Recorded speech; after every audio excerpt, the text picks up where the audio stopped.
All right, folks, we're live, Abnormal, Alabama, and we got an exciting evening. We actually have a surprise guest going to join us here in a little bit, but I just wanted to get this thing started. Can't wait on Kevin anymore. I'm sure he'll show up. So it's going to be a pretty good night. We've had a couple of these guys on before. It's just been a while. Jay and John from up around was it Rainbow City or Tala? What are y'all up there? And then the regulars, except for Kevin's running late. He must be having a computer problem again. Abnormal Alabama, I want to share something real quick to do a little self promotion here, if I can.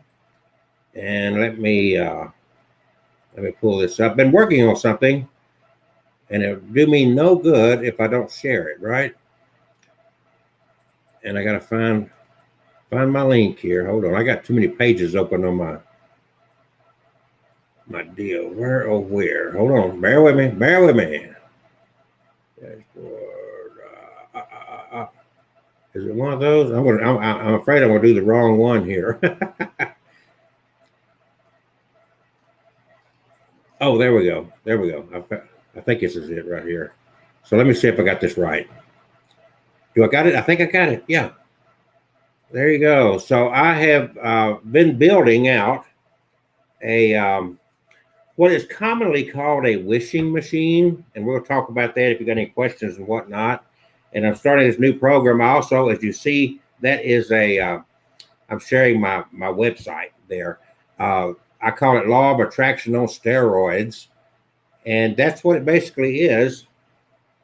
What happens if do you believe in prayer? What are you doing when you pray? Most people, and especially when they're praying alone, they'll close their eyes and they won't even verbalize the words. They will just send this intention out to the universe or to their God and expect some results. And this is it's based on radionics, and I have beat this up.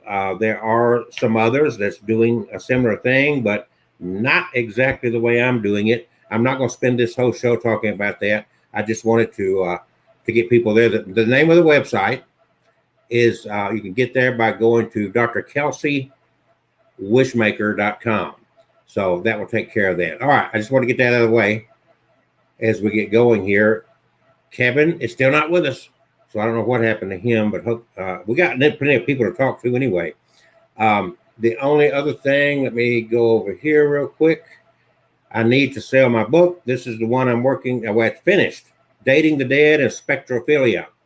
And if you don't know what spectrophilia is, you've got to buy the book. It's on Amazon.com. Just search on Amazon.com for my name. And interesting stories. I did not make any of these up. I just compiled all these stories that people shared. And Jay, I think, may be into Bigfoot a little bit. If you're into Bigfoot, there's even a story about a woman that claims she had sex with Bigfoot. So, and it's not for kids because there's a lot of sex in it. Okay. So, all right. Now I'm going to introduce Jay, since John and Kevin are playing hooky Still right having now. issues getting on. John, Yeah.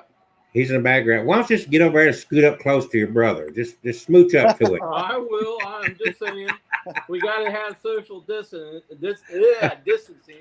Say that more. Jay, give a little brief introduction in regards to you and John, what you guys are into, and we'll go from there. Yeah, me and John are into our group is called the Phenomenon Seekers, and we are on YouTube, and we do podcasts on different subjects as Bigfoot, um, any of the cryptids. We've done a lot of cryptids. We've done ghost demons, just anything you can think of that people have ran into out there. We've covered it, but we've still got a lot to cover. We've taken a break, but we're about ready to come back and start our podcast back up. We, like I said, we have a lot of them. Well, and they're already up if you want to listen. yeah. And you got yours on YouTube, don't you? Yes, on YouTube. And what's your It's called- YouTube channel? It's called the Phenomenon Seekers. And Okay, you- what you got right on the screen. So you just go to YouTube and search within YouTube for Phenomenon Seekers, and you'll find John and Jay. And they're really into cryptids a lot. And Yeah. that's understandable considering where they live, going up toward northeast Alabama. And there's a pretty country up there too, a little bit further north of you guys, going up toward Chattanooga and all through there. So, Oh, it's beautiful up there. yeah. Definitely. Now, we have a special guest, and Catherine is being lazy in her bed there. No, But I'm messaging sending this out. okay, so she may remember this. I'm not going to give his real name, but this guy here I'm about to bring on, he goes by the name Shadow, and he's a psychic and all the above. And I married him to his wife back in 2014, and believe it or not, 6 years later they're still together. So let's bring Shadow. How you doing? Oh, I'm great. Thank you for having me on the show. Hey, nice All to meet right, you. there's Can y'all hear me John. okay? I'm trying this webcam here out. So can you hear me okay? You're fine. This is Jay, and you may remember this girl here. I remember you. Do you remember me? Well, of course, without the mask, right? Yeah, they're cool. I look better with a mask too. Yeah. So, bottom line is that John is back there somewhere. He's having some issues, I think, getting on. But I want to go ahead and bring you on, Shadow, and he also brought some of his followers to join us and listen to this show tonight as well. So Hello, that's some new subscribers, and welcome to everybody. So Shadow, introduce yourself and tell everybody what you do.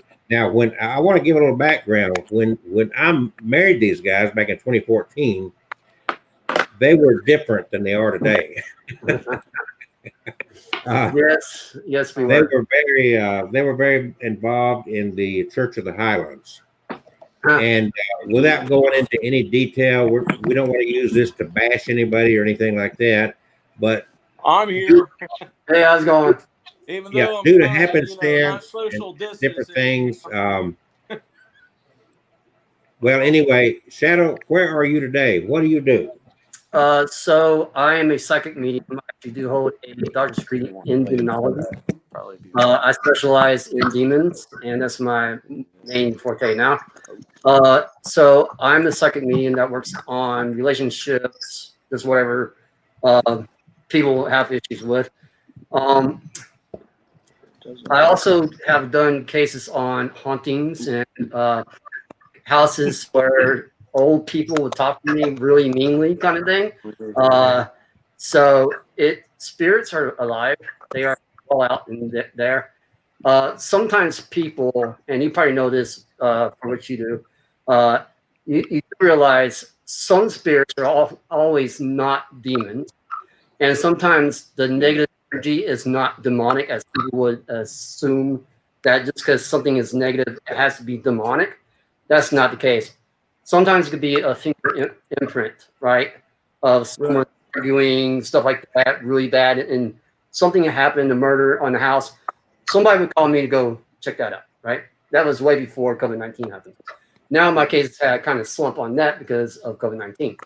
So, but people always assume in the paranormal world that just because something negative happens, it always has to be demonic, right? It has to be Lucifer, it has to be, Astroth or something weird. But that's not the case. As a paranormal person, you have to realize, is there something mentally wrong with that person? And you have to be smart enough to judge that before you go out in full in depth. Because some people want a quick fix in the paranormal world. But let's look at the way I was trained was, let's look at their mental state. How are they? Are they taking their medication? Do they have bipolar? Do they have schizophrenia? Things like that. Because sometimes your imagination can go wild.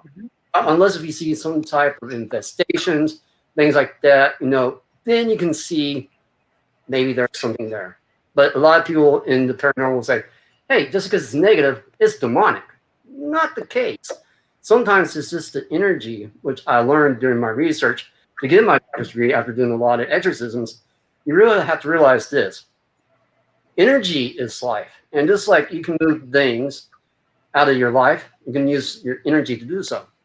So energy still lives, you know what I'm saying? But how can you interpret in the paranormal world what's demonic and what's not? See, that's where it can be very tricky, because some people in the paranormal world, they jump into the gun like, wow, this is really demonic. But just because the EMF reader is going off, let's look at other things in the negative field. Then that's when you can really see, okay, so things flying around, right? I had that before. Have you ever had that happen before? Where houses, things flying around, you know, things knocking down? I literally had a case like that. And let's look at it. So this case was clearly demonic. This case was more than demonic. It was more like a gate from hell. It wasn't like a portal. So how can you close that? Well, it's kind of hard to close a gate. It's easy to close a portal. Mm-hmm. I had spent 3 months on that case in order to close a gate. You see what I'm saying? So how could I really see what was really demonic and if the person was crazy? See what I'm saying? So we have to step back in the paranormal world, not jump the gun so fast. And that's where some people make a mistake in the paranormal world. They think sometimes it's always demonic. It's really not. Right. Can we refer to those as entities? Can we look at it like that? Yes, I'd Instead like of to saying refer to. I like Instead of saying it's demon or angel, can we Yeah. say it's an entity? That's what we do a lot of times. That's what we say a lot. We don't call Yeah. it demon. We don't call it angel. We usually call it Well, entity. Until I you usually- know what it is. Everybody take a second and welcome Kevin back to his show. Kevin, hey bud. Hello. How's it going? Nice to meet you. Sorry I'm late. It's all good. That's fine. Kevin's going to have a story to share about something new that he's got in his house. Is that right? Yeah. And this is Shadow right here. Shadow, there's a name he goes by. He is actually, I married him to his wife back in 2014. Okay. So I've known him for what, going 6 years now. Yeah, 6. Yeah. And unbelievably, she's still with him. She didn't leave. Picture some. John- Hey, there I There we am. go. Not entirely cut John, I off. think Jay does not want you in the picture. I guess not. I don't know man. which way to go. That's just weird. 'Cause So The problem, I'm having a hard time hearing them because if you're talking, which one is talking, get closer to the mic. Oh, okay. you told those guys up there, right? Yes, John and Jay. Okay, Okay. John. Everybody knows Kevin here. Shadow, that's Kevin Kevin. Kane. Kevin, How's it going? Shadow, Kevin has a house full of over 300 haunted dolls. $300. Yeah. I didn't know that was 300. So you got a new one, right? A new doll? Not a new doll. But mostly it's I've got other things besides dolls. Hey, He's the- got other things as well, but I think he's got a lot of dolls. Let me put it that way. Yeah. So, and then of course we talked John and Jay, and Jay just does not want you in the picture. That's I obvious. guess not. Can you No. see me at all or no? Is it a yes or no about seeing me? Can you see me now? Yeah, I got it. John, I hate to say it, but I think Jay's got a good idea. Just stay over there. Yeah. Peekaboo. All right. So this is Shadow. He's a psychic, and he's had a lot of really interesting experiences over the last few years. Kevin, you got any questions you'd like to ask Shadow? No, not yet, since I haven't been on but a minute so far. Yeah. So Kevin don't have a clue what's going on since he came in. No. Okay. Well, let's deal with the dogs, okay? There's really nothing you can do about the dogs, and I probably wouldn't sage the house, okay? They unless they don't bite you or anything, you're good to go, okay? But Shadow, that's not the issue. He bites them. Don't. They're not food, okay? But no, I'm not really picking up anything dramatically that you need to worry about these dogs. Unless you wake up with some weird markings or something, then that would be a problem. But other than that, you're fine. Kevin, enlighten him as to what you've been up to. And also, Shadow, Kevin has written 11 books on this subject, and he's done a lot of these conventions around the country. And so, kind of briefly tell your story again, Kevin. We got some new people watching there here tonight. Well, I was born in the year 19. No, I'm just kidding. You were born? Well, yeah, aren't we all? No, I thought you were seeded from another planet. Yeah. It probably was like Mars or something. Yeah. Go ahead, Kevin. No, I've been a paranormal investigator since 2003, but I grew up in a haunted house out in West Jefferson. We had some creepy things going on, not just the house, the whole neighborhood. Do sneak It attack. was out there, an old Cherokee stomping grounds out there. In fact, there's an old cemetery that dates back to the 1800s out there in Indian Meadows. Because there's too many lights. So it seemed like almost every house had a ghost story with it or creepy goings on. So I got interested in ghosts at a really early age. I saw my first full-bodied ghost at the age of 4, which is probably the only memory I have for 4 years old. It's hard to, forget something like that. But yeah, that and hearing Catherine Tucker Wyndham telling her ghost stories all the time, I got really interested in ghosts at an early age. 2003, I started investigating. Joined Scare of Alabama around 2013, and at the same time, started collecting haunted items. I met my first haunted doll, Patty, from a friend of mine I used to work with, and who offered me to have her. And I didn't believe it. I was on the fence. I said, I don't know if I believe in haunted dolls, but if they are, they must be evil, like Chucky or something, running around with a knife. Want to play? But but she told me, no, this is just a sweet little spirit girl. And so I brought the doll home, and sure enough, I started having activity in my little apartment that I never had before. So I had no choice but to believe, yep, dolls can be haunted, as well as other items. So, from there, 2013 up till today, I've collected over 300 items, mostly dolls, a few paintings, a mirror. There we go. I've had No, the mirror is jewelry and all kinds of items. And that's my story. So Kevin, more up to date, you just got something a week or so ago that you were going to talk about for a minute? Just a few days ago, let's see, today is day 3. It arrived here Saturday. I ordered a copy of what's become the famous Crying Boy, the Curse of the Crying Boy painting. Have any of y'all heard of the Crying Boy painting? Not until you told me. Do you have it in front of you or a picture of it? Yeah, I've got the picture I sent you on Facebook earlier today. Okay. And by the way, here is his latest book, Yeah. Crypt Blood Painting. He's also got that painting in his house, and his books, like mine, can be found on Amazon.com as well. Like everybody else, we're begging for somebody to buy a book. Now, Shadow, how long have you been involved in doing this psychic work? You said you're doing it pretty full time now. Now I have to do some math. I guess probably about maybe 2 years after we got married and the issues with church.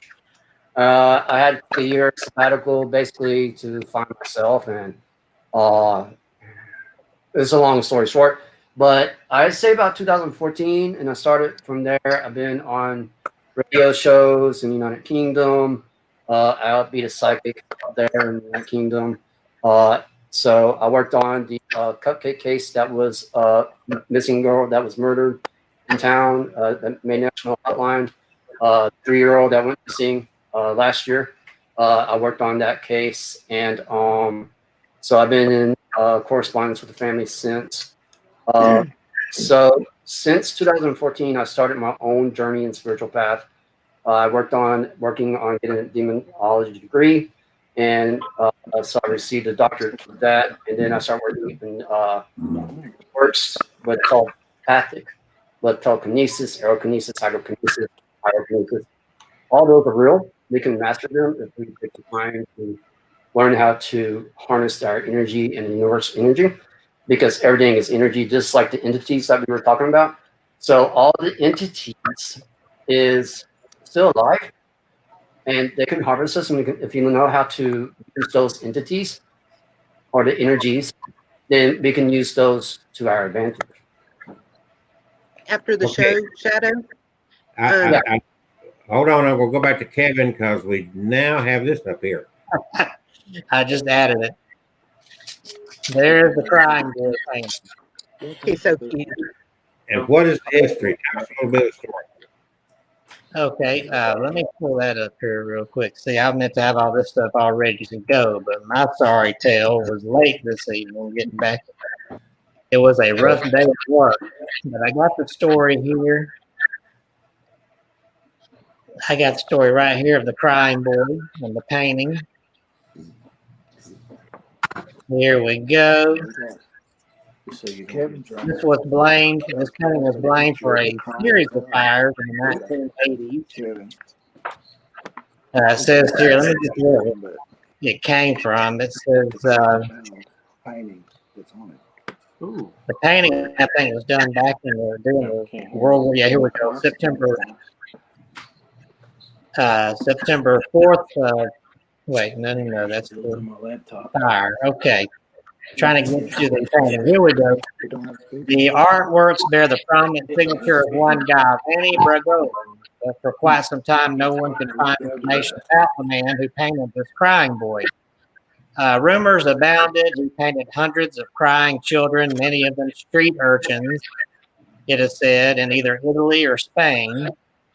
Finally, in 2000, the book of creepy stories called Haunted Liverpool claimed that in 1995, a well-respected school teacher named George Mallory discovered that the painter was actually a mysterious figure named Franco Seville.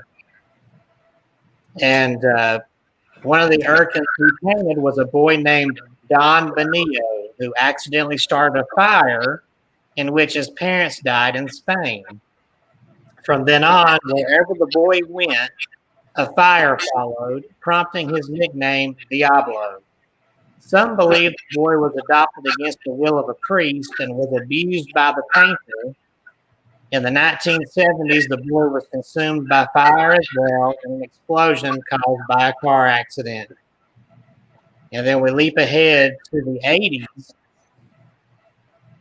In the middle of the night in Thatcher-era England, a home in South Yorkshire succumbed to a fire.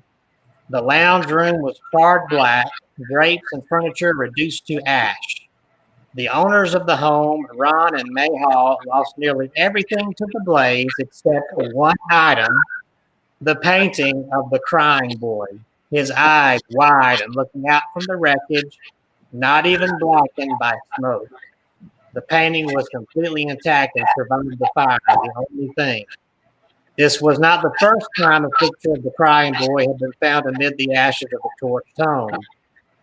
September 4th, 1985, a story about a very unlucky painting that caused fires supported the comments of a local fire station officer.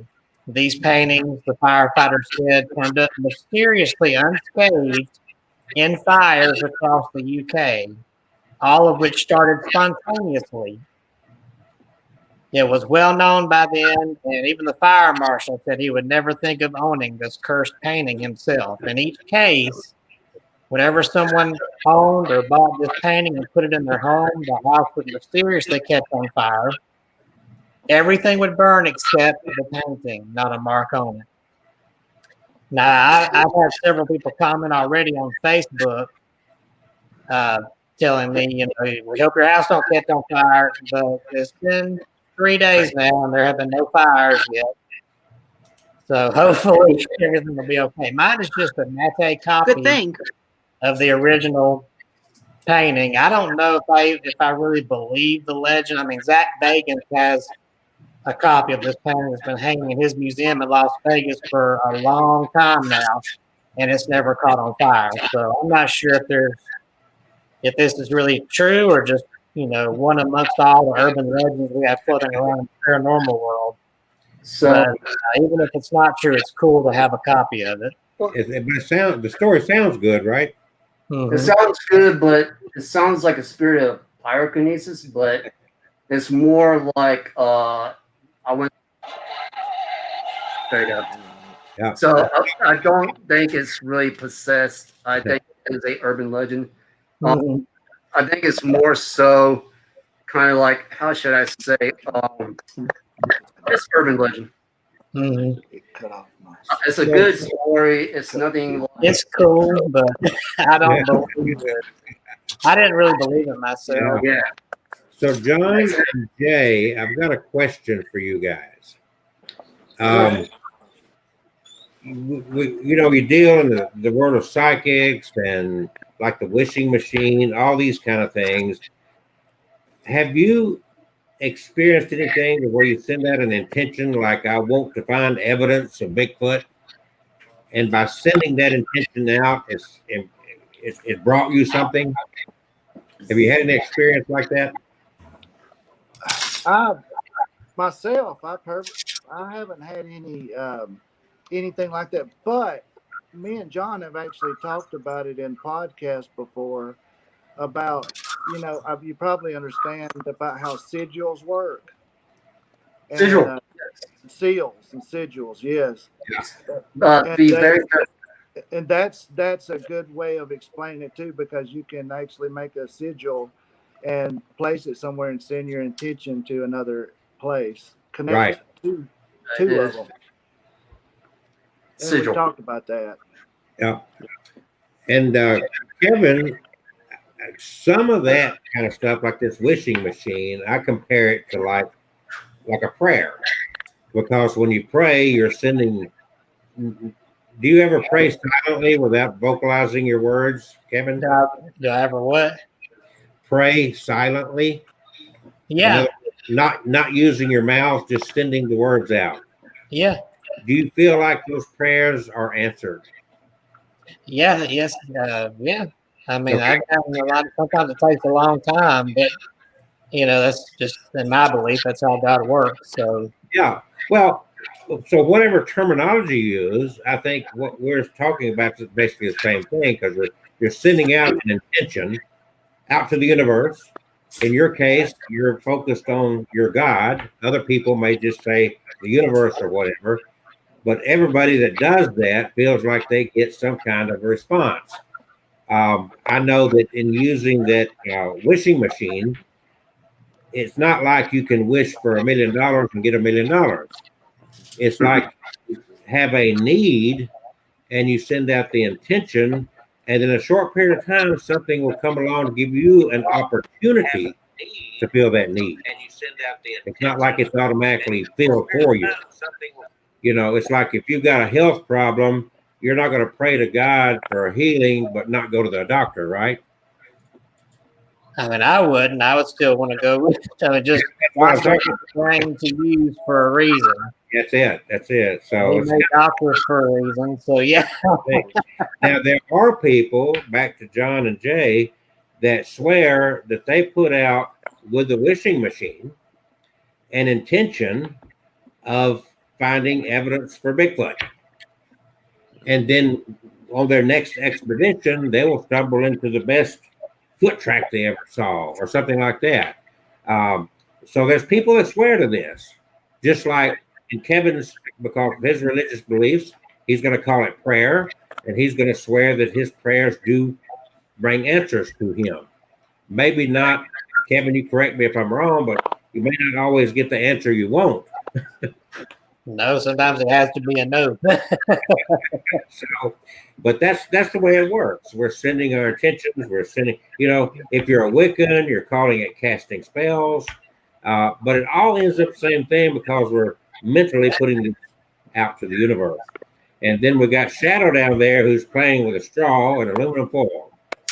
And those are those are interesting things that we played with during our lives at some point in time. And what do we call that? Telekinesis. Telekinesis, yes. Telekinesis. So what do you think about that, Kevin? Telekinesis.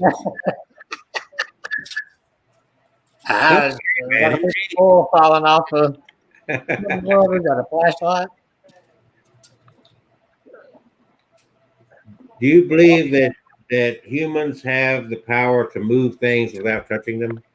The mind. There's a lot the brain can do that we don't understand yet. Probably never will. So I don't think it's impossible to be able to move things with your mind.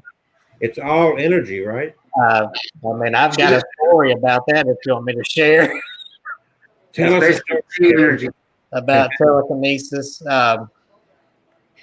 This is when I was a little bitty kid. I think, when you're young, we hear about children seeing ghosts a lot better than adults do. I think they can do a lot of things better than adults because they're still young, still fresh. And when I was little, I was probably, I was elementary school, second grade.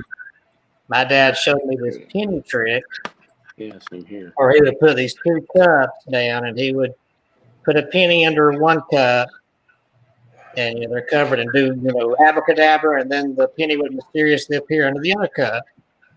Well, I didn't know, being a kid and, easy to push over on, I didn't know he was using two pennies and making doing a trick is all.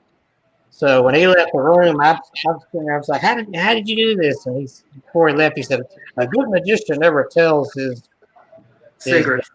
So he leaves the room. And I was sitting there at that kitchen table, like, how do you do this? But I've only got one penny.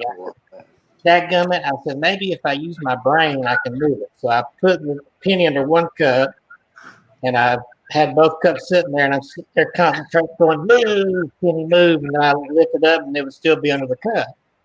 Well, I sat there for, I guess, 15, 20 minutes, and I'm just straining myself until finally I strained my brain so hard that I picked up the cups and the penny had moved to the other cup.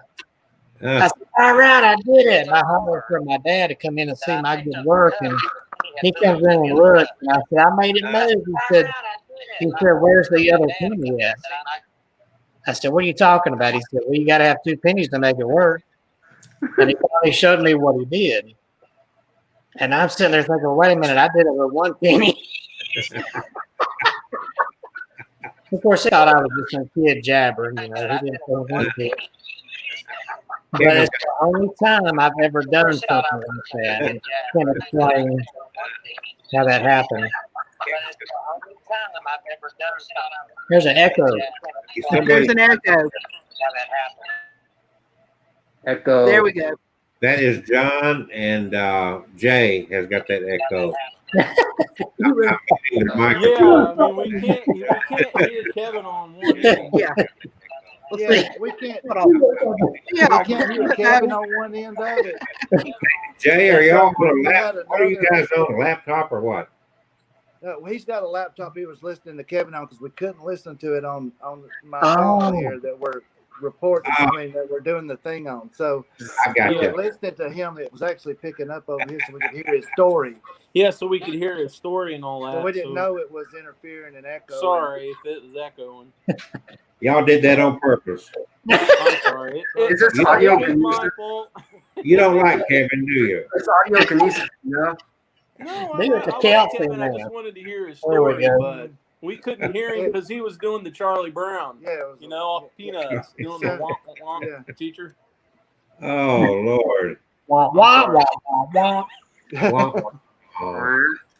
Yeah, it So was just like we couldn't. I hear know that we have been in this pandemic thing for a long time now.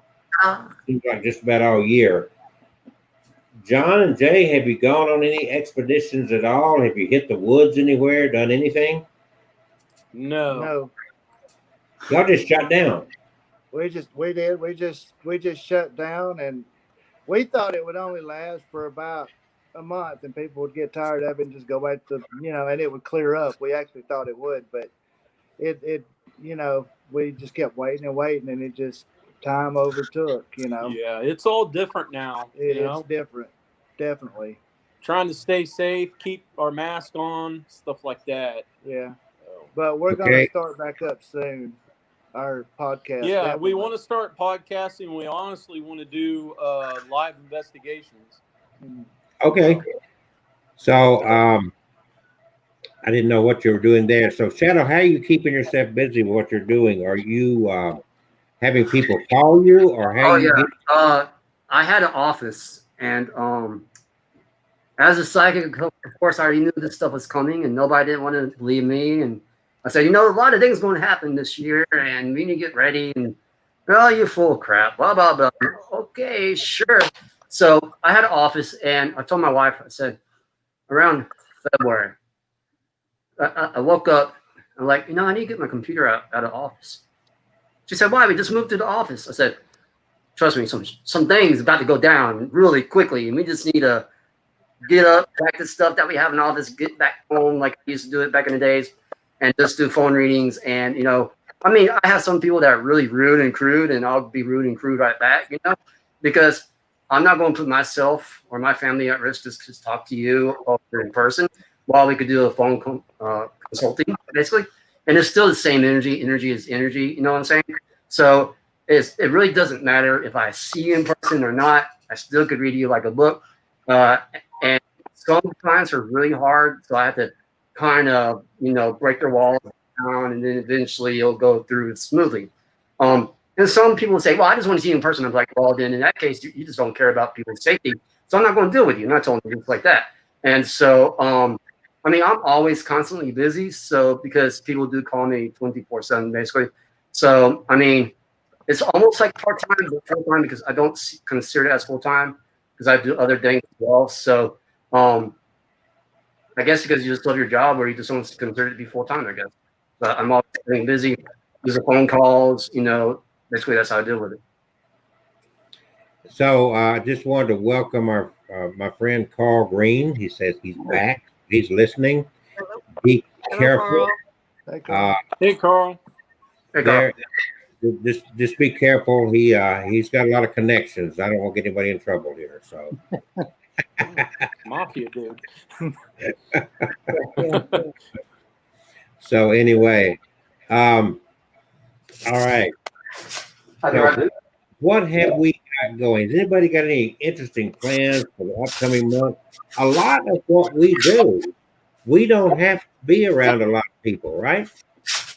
Right. No, Yeah. no, No. you really don't. If you go to abandoned buildings or you go down to the woods looking for cryptids, everything that we do outside of doing a convention or something. We got a ghost showing up here. The ghost doll.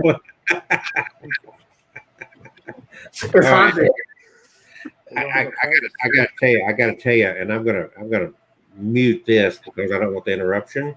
I went to Big Lots. I had to pick something up at Big Lots this afternoon, and the good thing about it is there weren't many people there. I wore a mask. Social distancing was no issue, but I couldn't believe I'm walking around the store looking for what I went in there for, and they've already got their Halloween stuff out. That's crazy. Already, this is the 1st of August, and they've got shelves of Halloween stuff. Well, we're into Halloween, right? Isn't that our favorite holiday?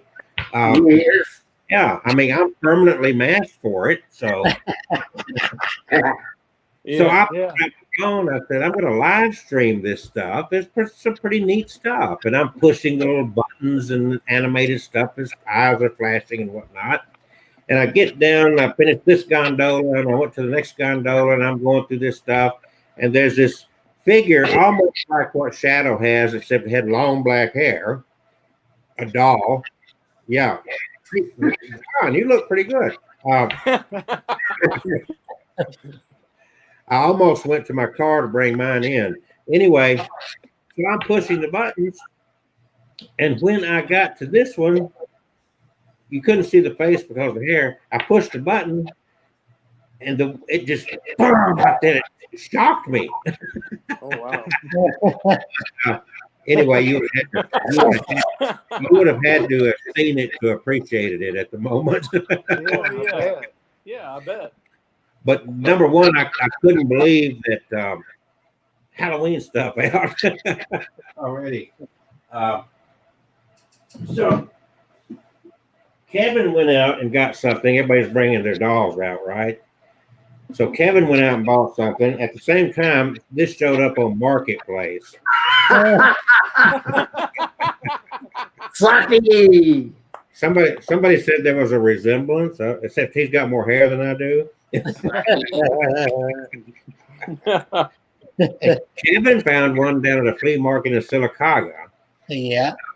Everybody, guys, where's your doll? Everybody else here's got dolls. Where's yours? Oh wait, hold on All a right, second. hold on a minute. I'll get one. He's actually Oh, got one yeah. doll. We got EVPs from it. Yeah. Okay, it's so should I go supposed to get be me like one Miranda. too? I guess I'll go Yes. get two.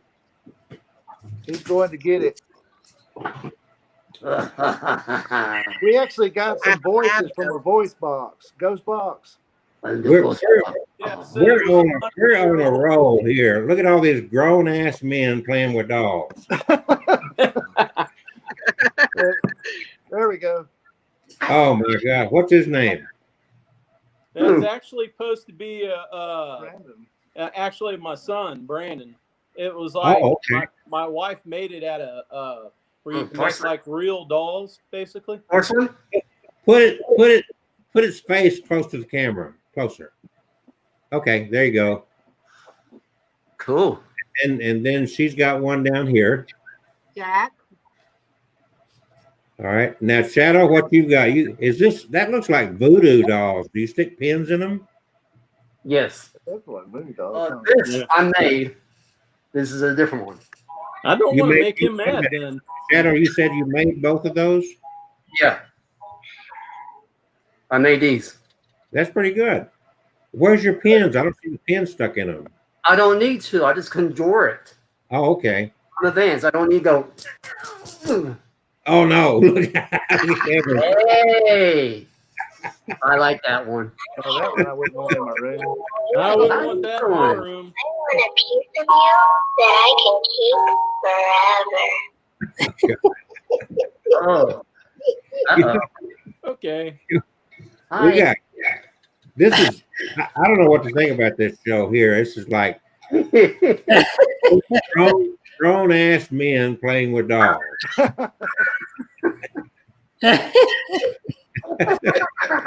He's trying to creep me out with his dog. Yeah, I mean, That thing has actually, I think, moved before. it I mean, has. It's actually yeah. moved one time when we were watching about the Annabelle doll on Ghost Adventures. It actually moved. Yeah, Did dude, y'all see the live stream we did a year ago, September, where we had two dolls move in front of us? Y'all didn't see that? Uh-uh. Kevin, No, I hadn't seen that one. Yeah. okay, hold on. I'm going to pull it up. Okay. Look at Catherine. That baby looks burnt. That one looks like it's burnt.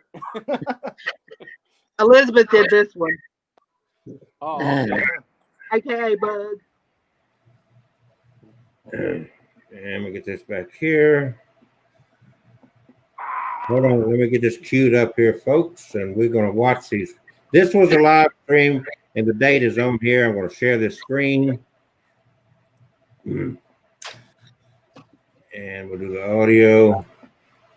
And here we go, folks. So sit back and enjoy the entertainment here. Let me find my, hold on. Get it going. Recently, when I was in West Virginia to the what was it called? The Afterlife Museum. The Archives of the Afterlife Museum. That place was really interesting. They had all kinds of dolls that were haunted, were supposedly haunted. They had I do remember that now. death masks. They actually had the cap they would put on death row inmates when they got the chair. I mean, it was bizarre. And I thought, like 20 seconds ago, I thought, I ignored it because I thought it was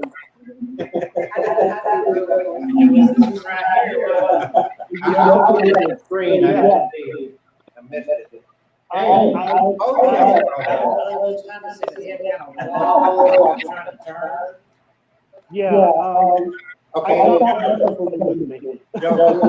want to take that one home with you? as long as it's temporary. They had death masks. They actually had the cap they would put on death row inmates when they got the chair. I mean, it was bizarre. And I thought, like 20 seconds ago, I thought, I ignored it. Yeah, actually, Kelsey, we did see that video. Okay. Now I remember it. It's been a while. We forgot It's about been that. a while. We forgot about it. Yeah. So that happened right on this show, Shadow. Did you see that? Yeah, so there's something different conjured in that doll. Both of them.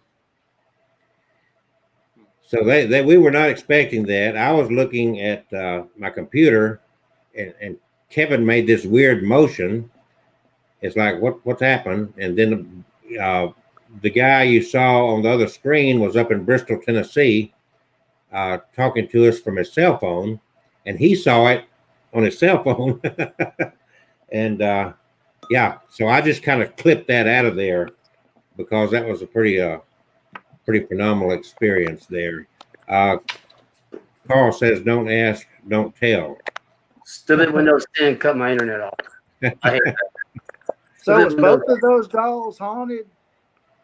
Yes. Well, Kevin's got them. They're in his hand. I say Okay. I feel like the one on the right, like a younger sister.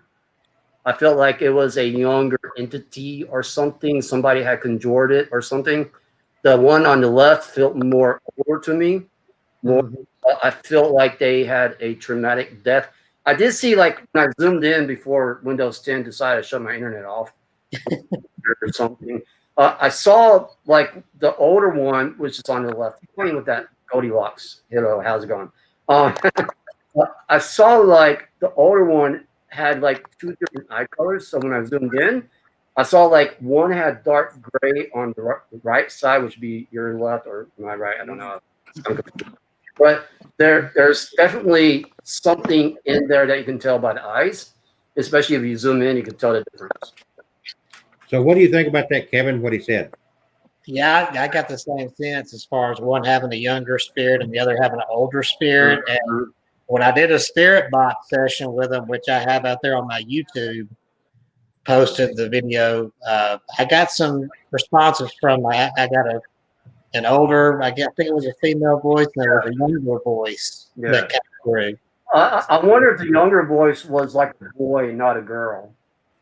It was hard to tell. I have to go back and watch it again, but yeah, I wonder that sometimes when I'm listening, I hear a child's voice. Sometimes the little boy's voice can sound like a girl. I kind of pick up the younger was a boy, and I don't know. I feel like the boy was murdered or something, and somehow it got conjured into the spirit. Usually into the dolls. Usually that's how dolls get conjured, or anything that happens is somebody either raped them, murdered them, or something like that, or somebody just had done some type of magic as well to put them in there as well. But I definitely did the one that was on the right, the younger one. It wasn't a girl; it's more of a boy to me. Okay. it just had that feel to me. I didn't get the feminine side like I got the older one. The older one kind of like something happened to her dramatically, and I feel like they are brothers and sisters together. It's kind of weird, but that's why I picked up. I could be wrong. Kevin also, his website is right there, myhaunteddogs.com. He's also got the YouTube channel. He does a lot of EVP, spirit box work with his dogs. He's gotten some phenomenal stuff and on there. But if you go to myhaunteddogs.com, you can locate all of his stuff there. So he's had some interesting experiences. Now, he's got a lady friend over in Georgia who has, tell him about Cherie. Yeah, Cherie, I mean, you think it's crazy that I have 300. She has over 600 dolls in her house. There's one room that's just completely covered all the way around from top to bottom with dolls on shelves. You know, she's got an antique bed with dolls on it. Not just, they're all over. She's got them in her living room. Beautiful dolls. Some of these date back to the 1800s, like from Germany and Europe. And a lot of them are haunted. I've spent the night there several times and slept in that doll room. And I've been pinched. I've heard giggles. I've had the guest shower sliding door would open and close by itself next, in the room next to me. And she's had a lot of activity. And she's also very sensitive. She's seen apparitions in the house. So have her two little daughters. And she's just awesome. In fact, I need to visit her again sometime soon after this Corona crap. But yeah, if you can see her house, it is amazing. I mean, if you're scared of dolls, you don't want to go in. But a couple of interesting things about her: she's got a almost grown pig that lives in her house. Yep. And she also lives almost in the backyard of where they filmed The Walking Dead. Yes. So, fascinating lady. And I mean, the bedroom that he said that he sleeps in when he goes visit them, there's no room. I mean, the dolls are all the way up to the ceiling. They're just everywhere. Every size doll. And she has caught more than once some of these dolls moving on camera. She's got a video she just recently caught of what looks like a little wispy anomaly dancing on top of that antique bed in the doll room. I saw that one. Cool. Yeah, so a lot of interesting stuff there. I never knew that there were so many people that collected these dolls like that. And then until I met Kevin, I never knew that there were so many grown-ass men that played with dolls. I don't play with them. We So, got John. I do not play with dolls. Okay? We got John on. I think he's entered your thing now. There you go. Showing up. Yeah. oh, wait a minute, John. Probably sound John, can you hear me, John? really weird. He's frozen. Your head's chopped off. You're topless. Okay. And Jay's topless too. What these guys? All right. So while he's getting set up there, Shadow, tell us about your voodoo dolls. What's going on there? Why do you build them? And give us a backstory. I don't know. I just do what I'm told. You're like Kevin. You just like dolls. Yeah, I mean, I guess if the spirit guy tells me to make a doll, I need to make a doll, and I go buy these and I dress them up and I sew it. As I make these, every time I sew in a stitch, my energy and my intent is in it. So that's why I don't necessarily have to add it with the pin, because my energy is already in place with this doll. I could also make African voodoo dolls. Those are more powerful. So African voodoo dolls are kind of cool. So yeah. So I don't know. If I'm told to make calls, I just have to go do it. That's it. I have just noticed something here, guys. This has got to be the most popular cup in the world. Very popular. Nope, wrong. Oh, Falcon uses Coke. oh, my goodness. We are now moving into 6 minutes before 8 o'clock, and in a moment, we're going to take time to give out websites and YouTube channels and all that, and talk about Kevin's books and that kind of stuff for just a moment, and let everybody reintroduce themselves for the second half of this live stream. John and Jay have their own podcast. I think they took a break for a short period of time, and planning on coming back. And John over there keeps freezing. Yeah, he sneezed on a computer too much. He is in lockdown. Yeah. That's where he is. Computer got from COVID. I know one thing, Facebook John. deal.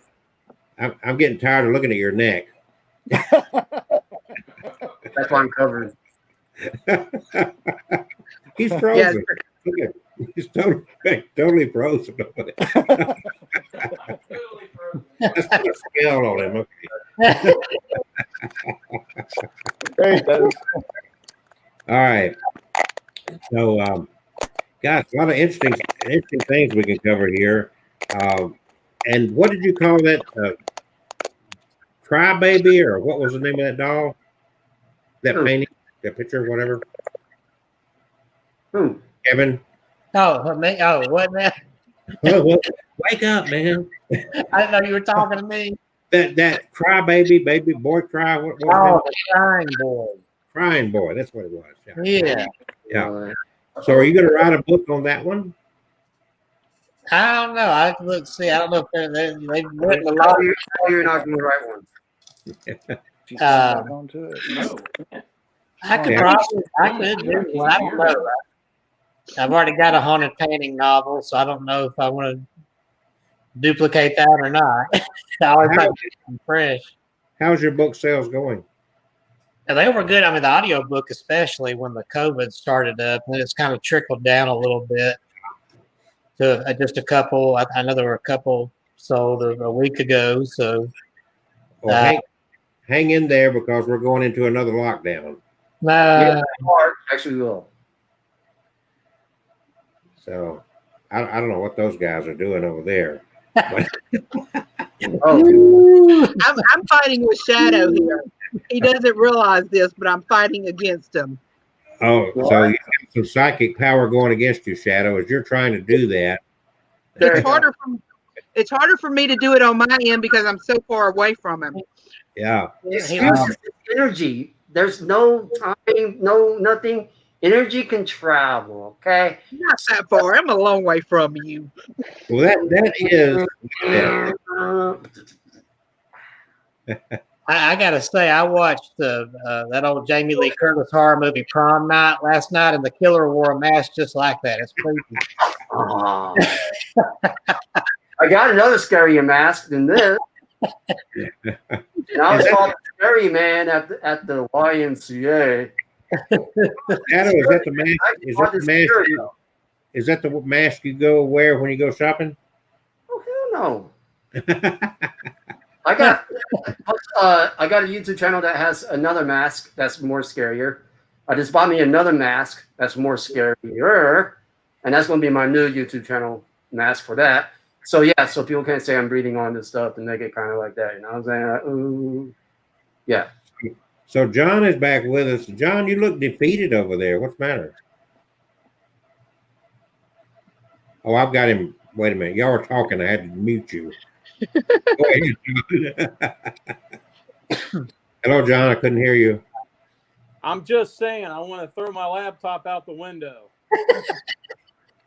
You just need to clean it. Okay, we're gonna have a group. We're gonna have a group healing on his laptop. Oh God. It's called Get Rid of the Viruses. Everybody, put your hands out and let's heal your laptop. Is it? Really? I'll There you eat go. one too. Yeah, you might want to heal me. I may By be the- a gamer. By the power of Kevin, your hashtag healer. You basically need to clear your RAM. Do what?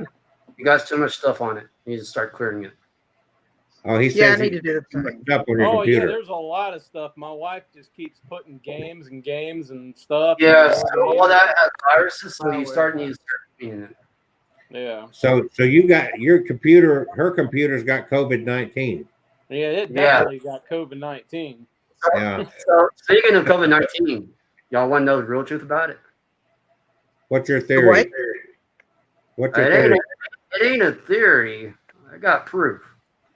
So I'm a snooper, like always. Programmer, software by trade, besides hacking and so on. Anywho, I looked in their source code and I found out 11 times. It spoke 147 times in source code. So I kind of did some research. I found a document that's saying that they created this to win the general war and the war and the war. The documents clearly stated that they were trying to create this as a economic gain, so that way they can make money. The vaccine is that they wanting to license the vaccine so that they can boost up their economy. Okay, this virus, nobody knew was going to mutate. Dr. Style is weird and crazy about it, but it mutated. There's more than 13 families of viruses in this. But the whole thing of what I found was, which Amazon banned, was because they want to control the population. Okay, so but it's too far out.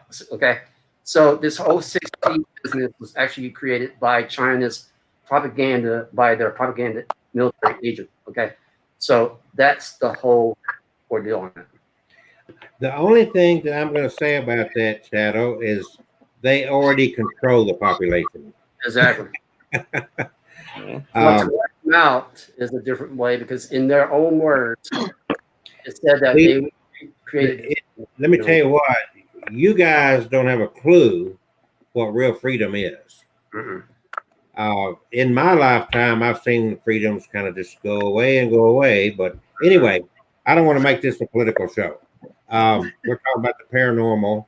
And even though that is not normal, I don't think it is our normal. Yeah. Right. That's the way it is. Kevin, myhauntedDolls.com. You've got 11 books out there. They can be found in several places. Yes. They can be found mainly at myhauntedDolls.com. MyhauntedDolls.com. MyhauntedDolls.com. You can get autographed copies there. There's also links to my YouTube channel and my podcast there that I do on Podbean, where I tell scary stories. But Crimson the Blood Painting is my most recent novel, based on a real haunted painting that you see right there on the cover. That painting came from Salem, Massachusetts. It hung in the home of a practicing witch who passed away. It had a creepy story to it, and I just had to make up a good fictional novel based on that. So it's available in paperback. You can get it at my website, myhauntedDolls.com, or you can go to Amazon Books A Million. You can get it there, or it's on ebook, or it's on audiobook even, performed by actress Lynn Thomas. She does a great job, so check that out on Audible or iTunes. So you also do the podcast. Yeah. where you tell stories, and you also sometimes stay up at night and do some spirit box and EVP sessions with your dolls that you've had pretty good success with, from what I understand. So here you go.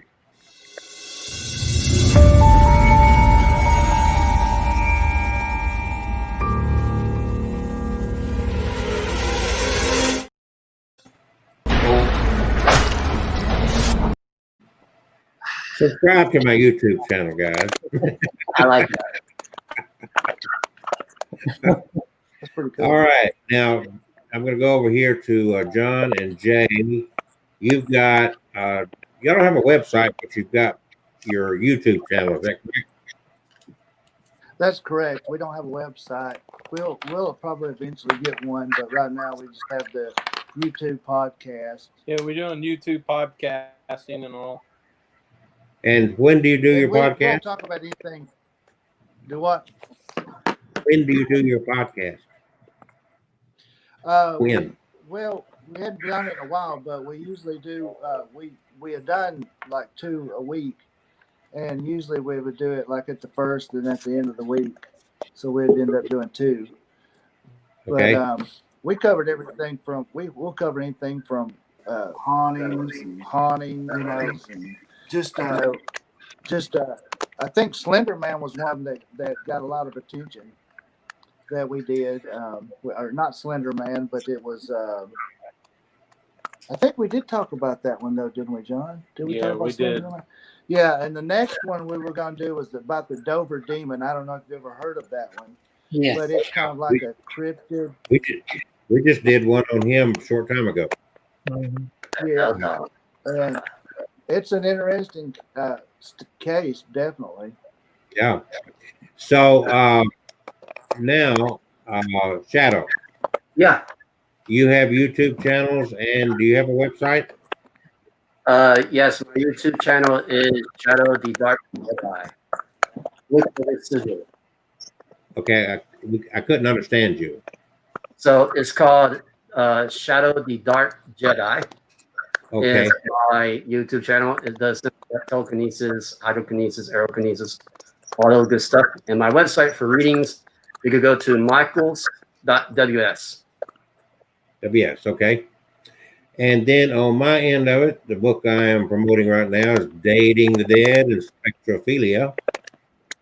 Sex, love, and marriage. And there's a misprint. I tried to correct it, and they still didn't get it right.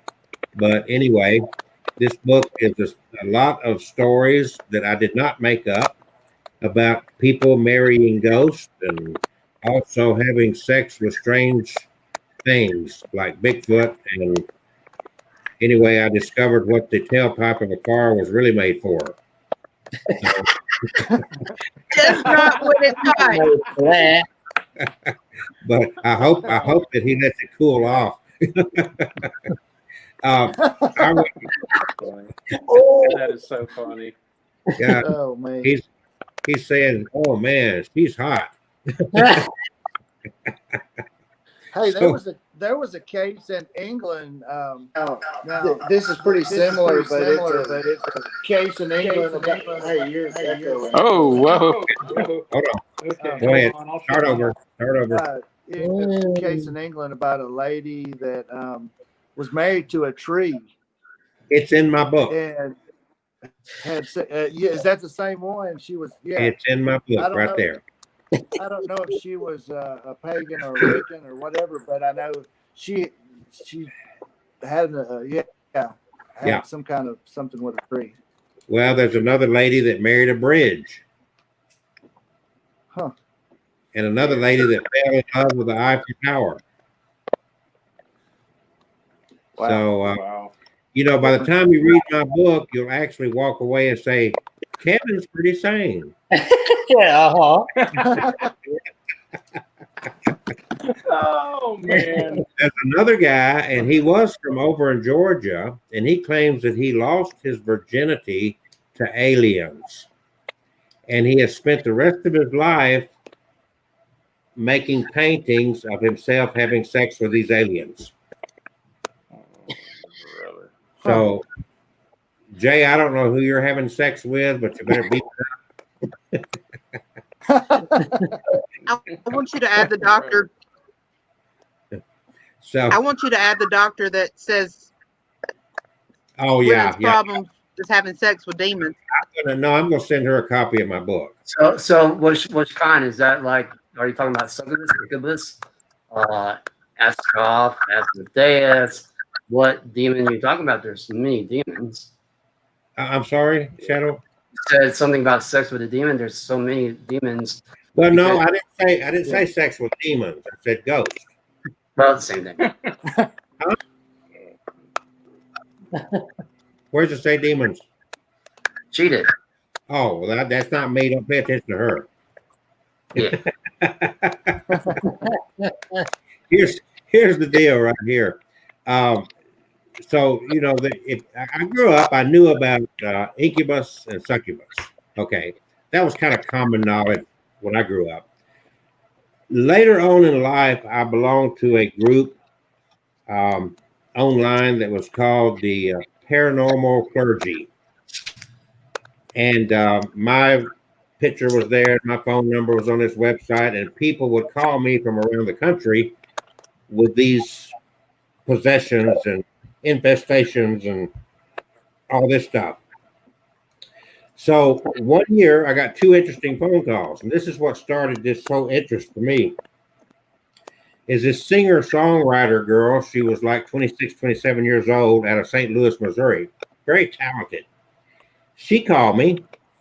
She wanted to fly me out to St. Louis and meet her, and she wanted me to have a ceremony to marry her to the ghost of Freddie Mercury.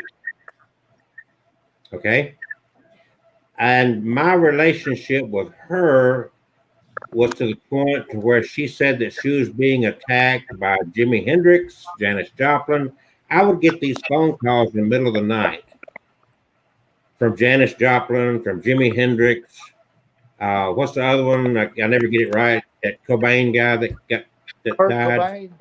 Yeah, yeah. And they were abusing her and all this other stuff going on. The same year, out of Denver, Colorado, I got a phone call from this other lady that ran a florist. And she claimed that she was married to the ghost of JFK Jr.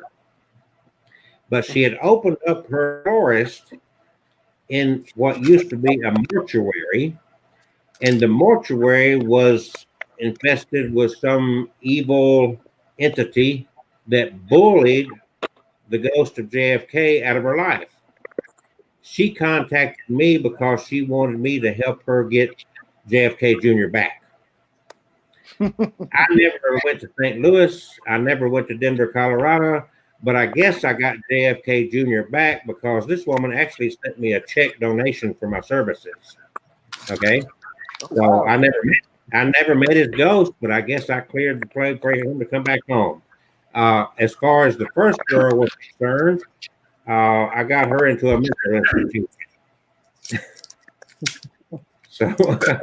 So that opened up the door of like, wow, these people are out there and they're having relations with spirits, with ghosts. And then that opened up to people that are having relationships. There's a guy that went to Las Vegas, Nevada, paid a chapel and one of these wedding ministers out there to have a ceremony, and it's on film. He married his cell phone in a formal ceremony. Okay. So all this stuff is in this book. Now, if you want to pull this back a little bit, interestingly enough, if you're familiar with the Church of Jesus Christ of the Latter-day Saints, otherwise known as the Mormons, they marry in proxy for the dead. Okay, and they also baptize in proxy for the dead. So they have an interesting relationship with the dead. And then you go and you study Catholicism.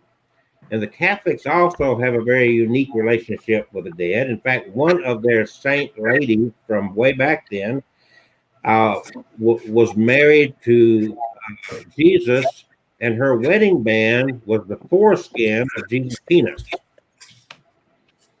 And that's the Catholic story. So, and then you go to Indonesia, and there is a part of Indonesia where in their culture, they dig up their dead every year.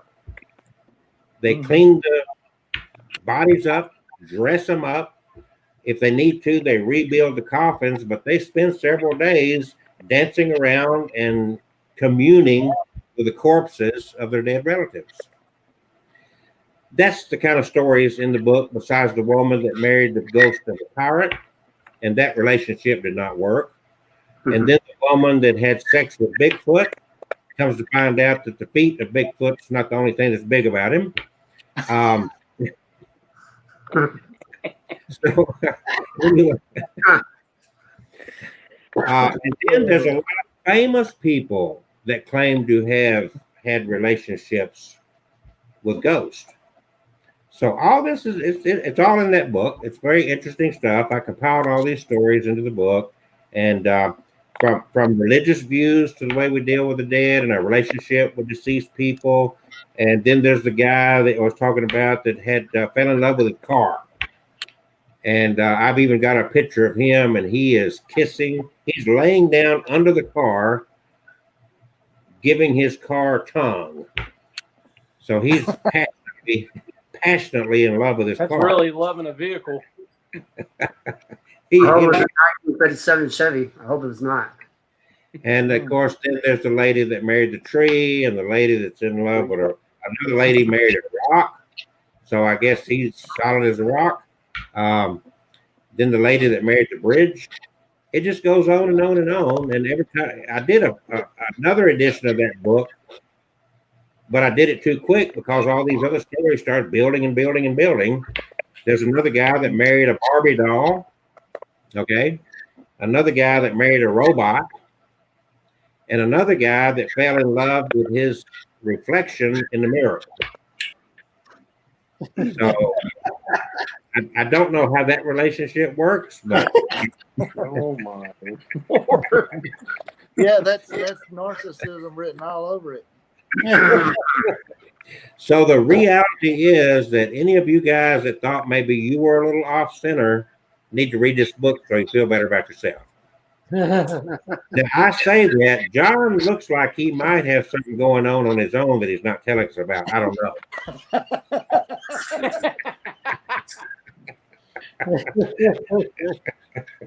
So, but that is what this book is about. I actually have an entire website called datingthedead.com. And so that book is all about that right there, having sex, love, and marriage in an abnormal way. So, and there you go. That's what mine's all about. Of course, everybody now should be aware that our Facebook page is Abnormal Alabama. The YouTube channel is Abnormal Alabama. And the website is abnormalalabama.com. So there you go. We have been asked, as a little interjection of thought here, been asked many times through emails and bumping into people on the street when we're going to have another Bigfoot convention. And that's not even in the equation right now because of COVID-19. I'm not going to put anybody into danger, including myself. So all that stuff is on hold. But look, we're having fun here safely, right? Right. Yes. Yeah. Yeah. Definitely. 6 feet apart. All right. Looks like Shadow's getting a workout. Shadow's over there getting ready to fight demons, I think. There you go. Oh man, look at that.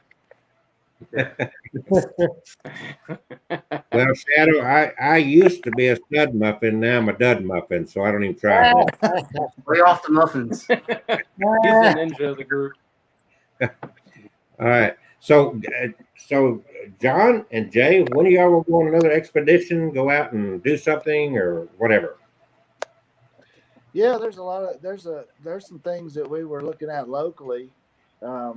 We actually looked into we wanted to go out and do a live investigation with I'm trying to think, I lost my train of thought there. It was the in Birmingham, you know, Jay. Yeah, Sloss Furnace. Take a is breath. what he's talking about. Sloss Furnace, right? Yeah. I'm just trying to get Jay to take a breath because I think talking about that book got him turned on. Just calm down.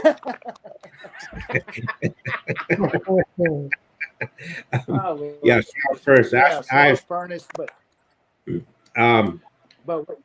you are up, and I tell you, a better place than Sloss Furnace since you're kind of up toward northeast Alabama. You know where Mentone, Alabama is. yes.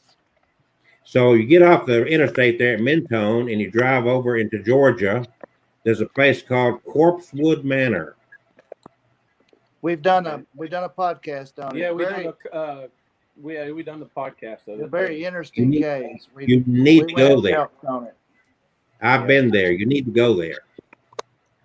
Did you feel anything when you were there? Did you feel like that the two men were still there? I felt a lot of mosquitoes. It is way out there. It is. It You gotta is- hike it- to the Tall house, grass, I've a lot heard. of bumps. and when I went there, I'd also on the way stopped by. I had a trailer, and I'd stopped by and picked up a motorcycle I was carrying on that dirt road. Mhm. But anyway, that's a good place to go. Sloss Furnaces, I'll just be honest with you, I've spent the night. I've done a lot of weddings at Sloss Furnaces. Not impressed with it. We got to know those people very well. The story of Swag is made up. It's not a genuine story at all. Oh, really? They Can I say made something? I think Halloween Catherine's wanting and to say people called something. in. Can I say something? Yeah. About sauce? Yeah. I went to the places in the tunnel of sauce where you go underneath the ground, okay? Right. That place is really full of energy. I caught a lot of orbs on my camera. My wife was, doing the whole photos shoot. There's a lot of orbs. Now that part felt more energetic of hauntings than any other part because I saw a lot of orbs around me walking in the tunnel. There's a place there at the end of the tunnel. It looks like an old man, and I got this on pictures. It looks like an old man sitting in a chair with a cane. Like you could see the apparition in the cameras. And so when I did a video, you could really see the orbs flying around me, but it didn't do anything with my wife because she's not in it. But when I was there, it literally like flying around me like crazy. I think that's the only place there that'd be more, hyped up in the energy, something there at that place in Sloss Furnace. All right. Now the whole way that they manage that place out there has changed. Yep. Mhm. I don't know if they let anybody spend the night there anymore. They have totally changed it. You even Also, have to, We called and they said that they would not allow us to do an investigation. We offered to pay, they were right. like, no, but they said you can pay to do their Video. tour, and it Oh, hits on a lot of that stuff. So Yeah. Mm. we Well, I just, know they're Yeah, doing that- free investigations there. Yeah. but it's changed now. I think they do. I'm not suggesting that you might not find some activity there. Right. I'm just saying that don't buy that one story for sure. 'Cause I know for a fact that was made up. Yeah. And Oh, really? I spent the entire night there back before they changed everything with two different investigating groups that wanted me there with them. And the only thing that I found disturbing was a couple of homeless drunk people. So, but Wow. anyway, it's a lot of history behind it. Back when they did that stuff, what they did there, that a lot of people got hurt and got killed out there. So there is negative energy around there, I guess you could say. I just want to let you know that one story is just don't believe that one story. You're not going to meet Slag. Now, Right. the only thing is, if you want to go down there, go where the tunnel is down. You go in the center of the sauce there. You keep on going, and then you'll be able to take a right there. It'd be like a little underground tunnel. Now, that is the place where I picked up a lot of orbs. Everywhere else, not so much. Well, on a camera, regular cell phone, you're not supposed to pick up the orb like that sometimes. But there you go with that doll. And whatever that is. But there is something there that you could probably pick up if you want to do something. It's like you're taking shots or something. Just do it like that. Yeah. Okay. There's a cemetery that I highly recommend, and Fraternal Cemetery up around north to northwest a little bit of Birmingham. Kevin and I were going to go up there, but the 100-degree heat talked us out of it. Yeah. Right. It's just too hot right now. It is. Yeah. Yeah, it is. Going up, Yeah. Elizabeth, or Bug actually caught a cross coming out of a tombstone on the infrared camera. We got a thermal camera, a little thermal. I got a little thermal thing. It actually attaches to my cell phone. It works pretty good. It does audio and video with it. So it works pretty good. So, guys, we are into 8:24. Kevin, anybody got an interesting, scary story they want to share? Well, I've always got a scary story, man. Let's let Kevin take the floor a minute and spook us. Oh, you want me to tell a story? Okay. Because I hear a lot of stories about haunted dolls and everything. I've got this good story here I recently heard called The Girl and the Doll. This was pretty creepy. And it's told in first person, so I'm just going to read it like they've written it here. It says, I want to tell you a story about a girl and a doll. I know what you're thinking. You've heard this story before. A little girl wants a doll. Someone buys it for her. And then the doll goes mental and kills everyone. Well, you're wrong. This is a different kind of story. It happened back in 2009 when I was 16 years old. One day as I was walking home from school, I noticed that a new family had moved into the house at the end of my street. They were a young married couple, and they had a little daughter who looked like she was around 6 years old.